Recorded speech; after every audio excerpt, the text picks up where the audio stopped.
I truly believe that the Atlanta Hawks will upset the Boston Celtics in this year's first round series of the playoffs.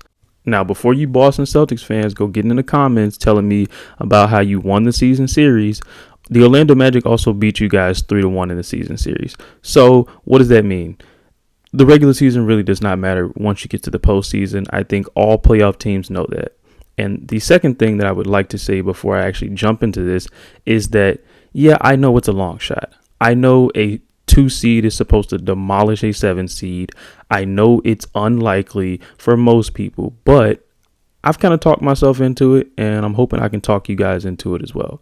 Well, not you Celtics fans. I don't expect you guys to change your mind. All right, let's get right into this. So one of the main reasons why I think that this Atlanta Hawks team has a really good chance of knocking off the Celtics in a 7-game series is their depth. They have a lot of different type of players where they can play a lot of different lineups. On the wing, they have guys like Saddiq Bey, DeAndre Hunter, Dejounte Murray, Bogdanovich, a lot of tall wings who can match up with guys like Jaylen Brown and Jason Tatum, who are going to take majority of the shots for the Celtics. So you need multiple bodies with multiple fouls.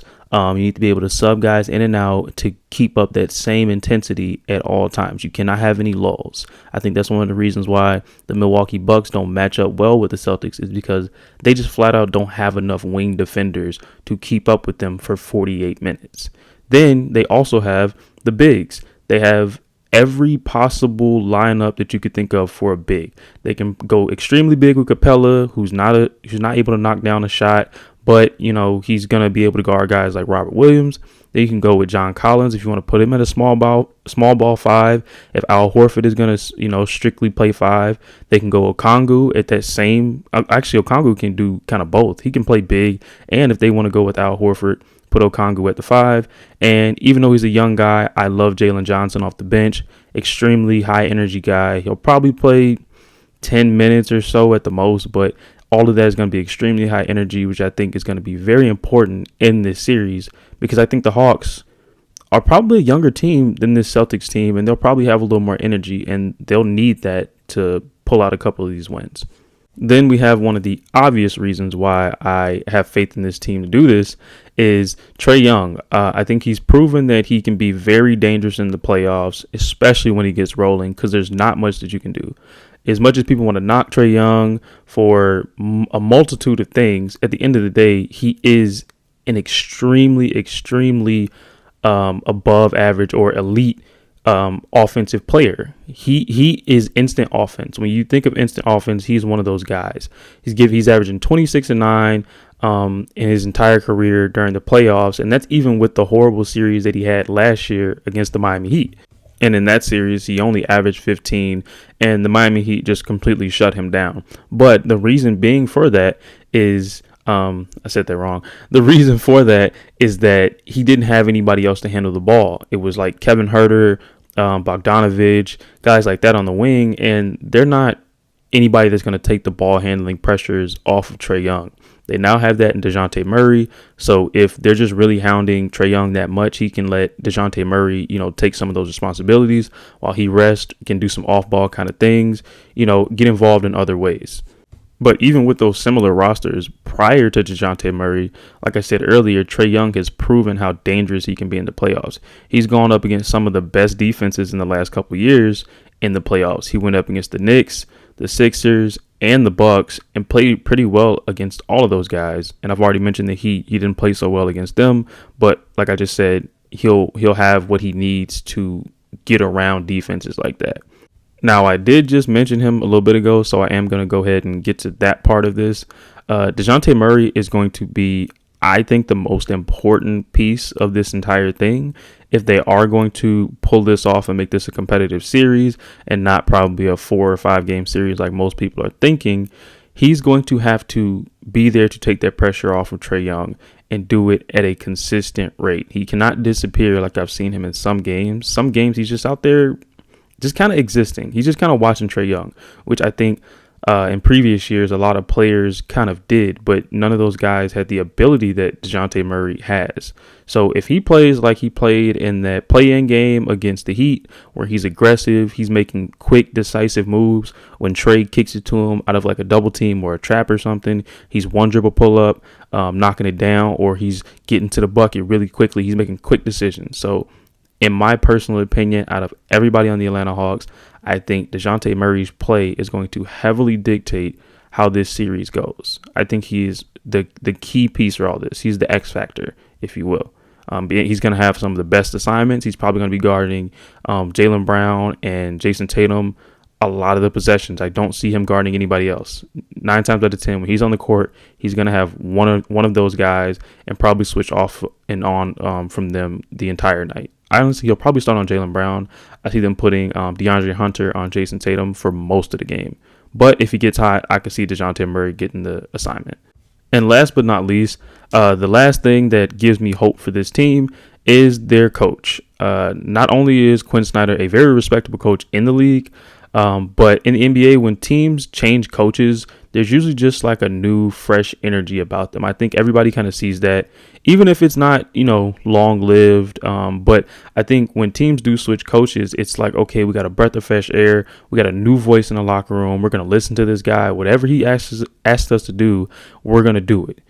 So even if it's, like I said, even if it's just short lived, I think it'll be enough. Like he just got there a couple of weeks ago. Honestly, it's still fresh.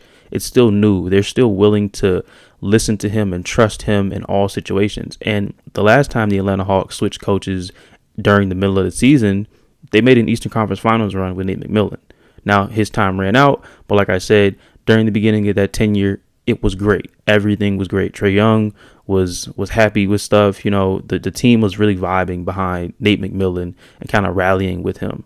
So I think the same could happen here. And Trae Young has a much better team than he did at that time where he made that Eastern Conference Finals run and they had just made a coach change. So I think anything is possible. I know most people are going to disagree with this video.